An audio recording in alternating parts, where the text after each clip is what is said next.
Olá, meu irmão e minha irmã, eu sou o Padre Marcelo, da Diocese de Taubaté. Hoje é dia 27 de novembro de 2023. Vamos lembrar o que nós ouvimos ontem na missa, quando celebrávamos a festa de Jesus Cristo, Rei do Universo. A pergunta que nos guia é: quem é o nosso Rei? O que nos conduz?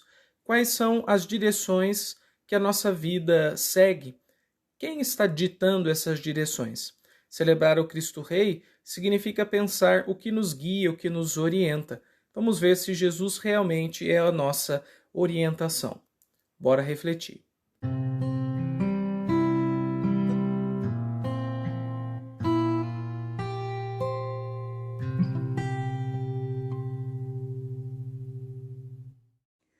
Eu vou dividir a minha reflexão em três grandes tópicos. No primeiro, vamos pensar de modo mais geral qual é o sentido da festa do Cristo Rei. No segundo momento, gostaria de pensar sobre os ídolos ou falsos deuses que tomam o lugar do Rei Jesus. E num terceiro momento, nos pensar praticamente o que é possível fazer para recolocar Jesus como o horizonte da nossa vida. Então vamos lá. Primeiro ponto. Qual é o sentido de celebrar o Cristo Rei? Basicamente, nós podemos elencar dois grandes significados. O primeiro é mostrar que Jesus é o sentido da história. No sábado de Aleluia, quando o padre confecciona o Círio Pascal, ele desenha o alfa e o ômega, que seria o A e o Z do alfabeto grego, a primeira e a última letra, mostrando que Jesus Cristo é o princípio e o fim de todas as coisas. Nele tudo começou, nele tudo vai concluir, e celebrar o Cristo Rei significa que ele um dia reinará definitivamente sobre todas as coisas. Enquanto nós estamos vivendo nessa história, no mundo, no tempo, nós estamos divididos entre vários reinos. Existe o reino de Deus e tantos outros, inclusive reinos muito maus. Mas um dia Jesus reinará sobre todas as coisas. E entre esse princípio e o fim, que nós não sabemos quando será, está Jesus como uma dobradiça significativa da história. Dobradiça porque ele articula o passado, o presente e o futuro. Significativa porque ele nos dá sentido para a nossa vida. Essa é a primeira grande razão do Cristo Rei. Ele é o nosso significado mais profundo do tempo e do correr da história humana. Mas há também uma segunda razão dessa festa, que eu diria assim é a mais espiritual no sentido cotidiano. Tem a ver com a nossa prática espiritual do dia a dia, que é recentrar a vida em Jesus. Se Jesus é o princípio e o fim, no sentido temporal, histórico, de começo e finalidade e encerramento, de um ponto de vista espiritual, ele é princípio e fundamento. Agora, a palavra princípio, significando que ele é a razão guia, a diretriz, o axioma fundamental, a premissa de base. E fundamento, porque ele é a base sobre a qual nós construímos a nossa vida cristã. Celebrar o Cristo Rei, e é bonito observar que a primeira leitura e o Salmo apresentam Jesus como um rei pastor, baseando-se na experiência do antigo Israel, do Antigo Testamento, que via em Deus e no agir de Deus um pastoreio. Nós vemos que o Senhor é aquele que cuida.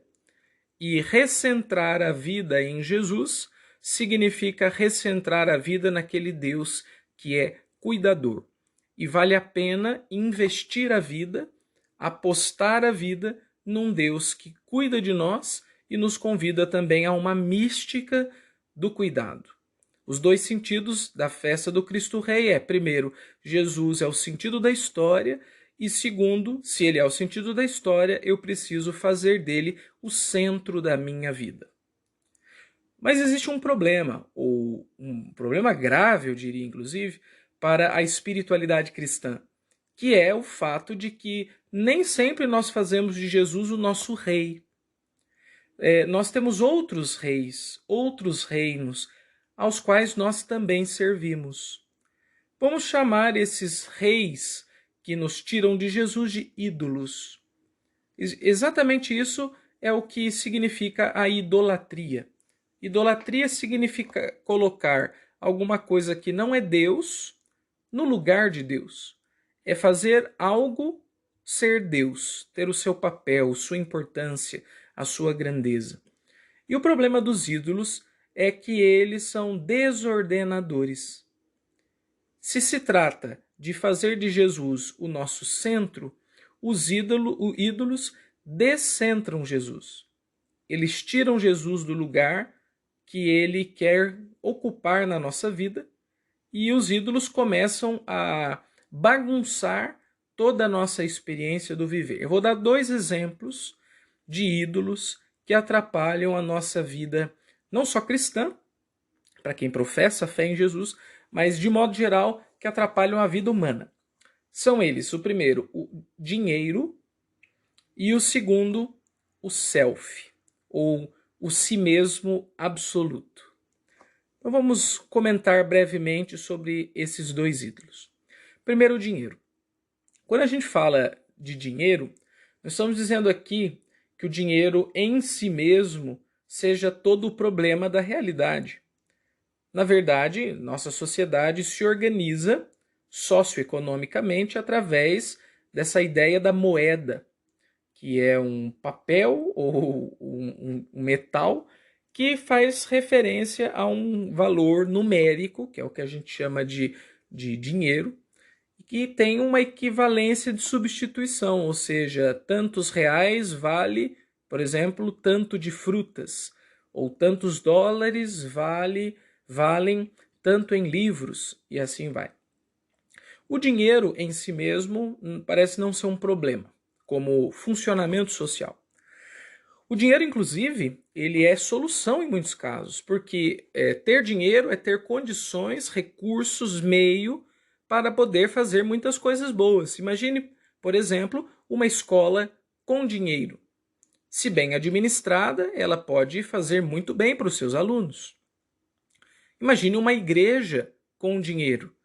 Bem conduzida, ela pode fazer o bem para muitas pessoas. Ela pode custear obras de evangelização para que o povo experimente a presença de Deus e experimente a cura pastoral. Mas o dinheiro, quando se torna absoluto, ele se torna um ídolo. E há um ditado antigo que diz que o dinheiro é um excelente escravo e um péssimo patrão. A questão aqui não é fazer uma crítica à vida financeira, mas é, primeiro, perguntar que lugar as finanças ocupam no nosso coração. Se elas são centrais, então o dinheiro se tornou o nosso rei. E quando o dinheiro se torna rei para nós, isso costuma ser extremamente destrutivo em diversos níveis. Ora, quantos casamentos, quantas famílias, amizades e até empresas, negócios não foram implodidos pela ganância? Quando o dinheiro se tornou o Deus daquelas pessoas, esse Deus é extremamente desordenador. Ele bagunça as coisas. Ele não é como Jesus, que procura ser um centro que organiza a gravidade de todas as coisas, como se fosse um centro de universo, e não mantém a harmonia entre as pessoas como Jesus faz. O dinheiro não mantém harmonia, quando ele é Senhor. Por isso, um império do dinheiro, em que ele é ídolo, é um império sem Deus. Ora, meus irmãos e minhas irmãs, a nossa rotina, a nossa cultura, o nosso mundo do trabalho, o tempo todo nos convidam a buscar mais e mais e mais e mais enriquecimento.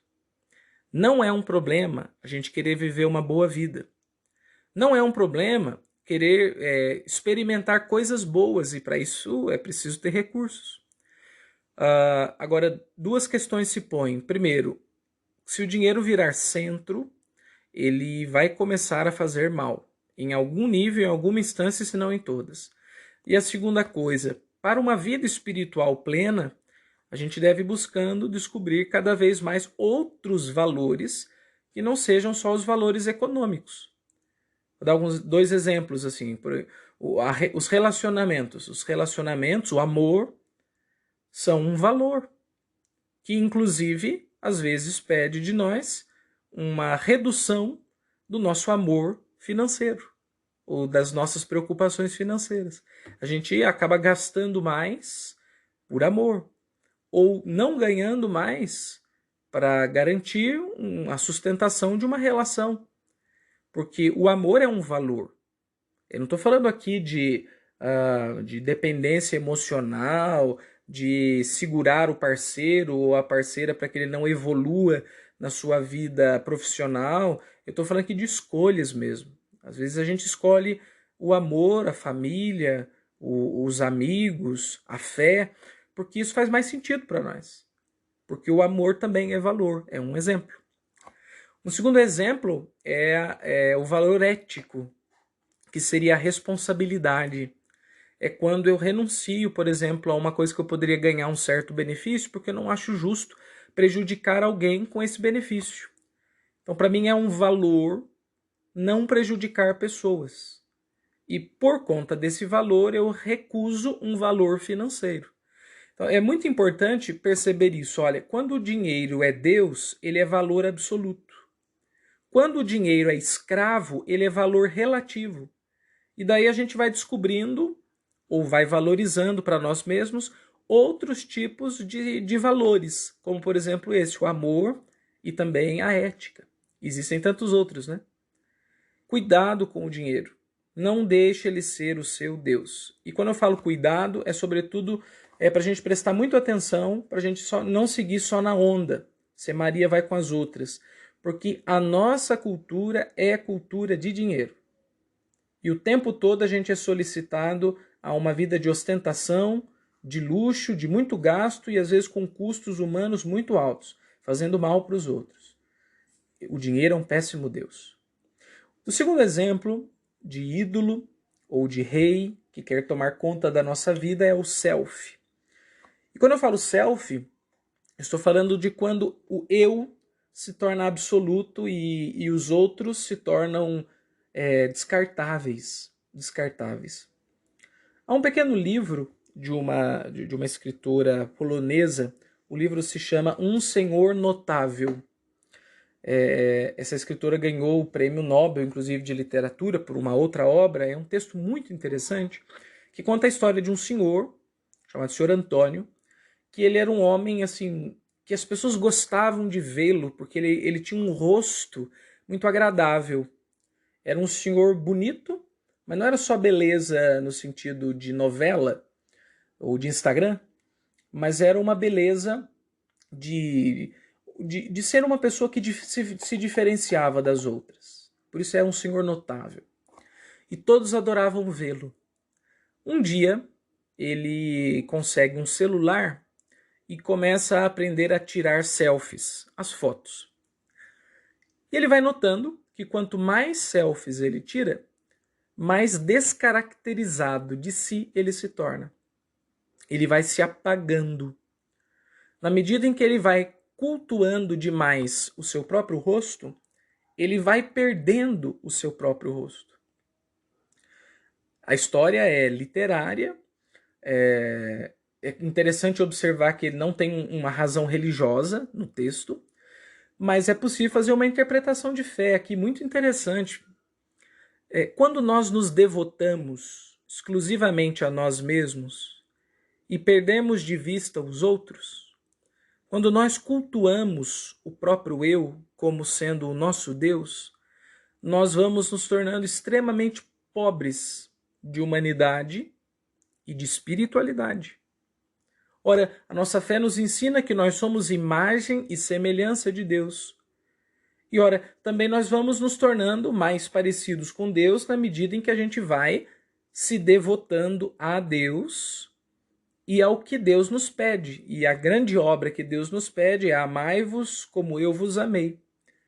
Então, a minha face fica mais semelhante à imagem de Deus quando eu me devoto a Deus e quando eu cuido dos meus irmãos. Agora, se eu esqueço Deus e abandono os meus irmãos, porque o reino do self é um império sem irmãos, o que acontece? Eu vou descaracterizar as qualidades que eu recebi do meu Deus, as minhas potencialidades, as minhas condições de ser uma excelente pessoa, para mim também, mas na construção das relações com os outros. Cuidar de si é muito importante. E talvez esse seja um dos grandes ganhos da modernidade. Nós aprendemos a cuidar do self. Mas viver para self, e aqui eu estou fazendo um jogo de palavras, viver para si, viver para tirar fotos de si, viver para fazer de si um ídolo, cultivando, adorando, louvando a si próprio, é entrar num império sem o outro. E com isso, nós vamos, como o senhor Antônio, do livro Um Senhor Notável, descaracterizando aquilo que a gente tem de melhor, de diferencial e de próprio. E aí eu chego no terceiro ponto da minha reflexão. Então, padre, o que eu devo fazer para me reencontrar, para descobrir um novo horizonte, para não cair na idolatria do dinheiro, do self ou outra? Então, o que Jesus nos convida é colocar ele como centro da nossa existência, fazer dele o nosso rei.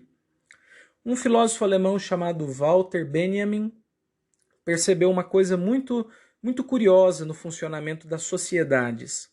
Ele diz assim: toda sociedade, mesmo aquela que não acredita num Deus religioso, sempre vai ter o seu princípio religioso, vai ter o seu valor sagrado, aquela coisa maior que dá sentido para todas as outras. O que significa que a gente sempre tem uma razão maior pela qual a gente luta. Por exemplo, pode ser o dinheiro, e para a sociedade financiarizada é o dinheiro. Pode ser a beleza. Para a nossa sociedade em rede, para o nosso mundo virtual de imagens, a beleza é uma divindade. Agora, veja, não existe a possibilidade de viver sem ser orientado por um grande princípio. E se a gente não escolhe o nosso princípio religioso, ou para usar a terminologia da festa de hoje, se a gente não escolhe o nosso rei, se a gente não tem consciência e delibera sobre a quem nós vamos servir, vão escolher para nós o nosso Deus e a quem nós devemos servir. Então é preciso escolher o nosso rei. Eu quero servir a quem? O que é um grande valor para mim? No que eu vou devotar a minha vida? Eu preciso escolher o meu Deus. E para isso existe um caminho na espiritualidade que a gente chama de ordenamento da vida, ou ordenar a própria vida. O que significa isso? Significa estabelecer quais são as diretrizes fundamentais da minha existência. Então, Santo Inácio de Loyola, para dar um exemplo clássico, ele vai dizer que a nossa vida existe para louvar, amar, reverenciar a Deus, usar as coisas e servir as pessoas, ou cuidar das pessoas. Então veja, amar a Deus, servir os irmãos, usar as coisas. Isso é um ordenamento de vida. Porque eu poderia, por exemplo, usar as pessoas no lugar dos objetos, amar as coisas no lugar de Deus e tratar Deus como se fosse um qualquer. Então isso é uma desordem. Porque os verbos precisam estar bem colocados e direcionados para os seus destinatários. A Deus todo o meu amor, aos outros todo o meu serviço. E as coisas materiais, as coisas do mundo, elas não merecem o meu amor nem o meu serviço. Agora, elas podem ser bem usadas para que em tudo eu possa mais amar e servir. Isso é ordenar a própria vida. E daí fica essa pergunta para nós, né? Nossa vida está ordenada ou desordenada? Onde está o nosso amor? A quem nós estamos servindo? O que nós estamos usando? É preciso tomar muito cuidado, porque o risco que a gente corre é de não ter Jesus como o nosso rei. E quando Jesus se torna o rei, a função dele é uma função meio magnética, um campo magnético. É redistribuir tudo na nossa existência e colocar cada coisa no seu devido lugar. E isso nos ajuda a viver bem e a não servir falsos ídolos que destroem a nós, nossas relações, famílias, amigos e igrejas. Ordenar a própria vida é uma urgência para todos nós.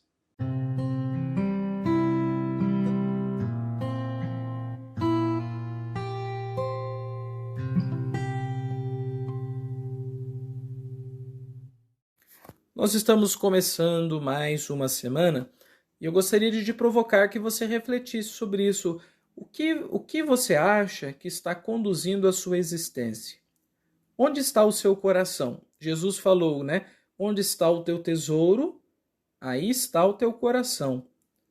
Santo Tomás de Aquino vai dizer, aonde estão os teus olhos, aí está o teu tesouro. Então a gente poderia abreviar dizendo assim que onde estão os teus olhos está o teu coração. O que você almeja? O que você deseja? O que você busca? O que você observa? O que você come com os olhos? Ali está o seu coração, ali está o seu tesouro. E ali provavelmente está o seu amor. Veja se o seu amor está sendo devotado a Deus, no serviço aos irmãos, ou se você tem se perdido em ídolos como o dinheiro e o si mesmo absoluto. Vamos tentar nos libertar, servindo a um Deus que é pastor, que não destrói, mas tudo constrói, para o nosso bem e daqueles que convivem conosco. Te desejo uma excelente semana e até a próxima com mais um Ontem na Missa. Até logo, pessoal!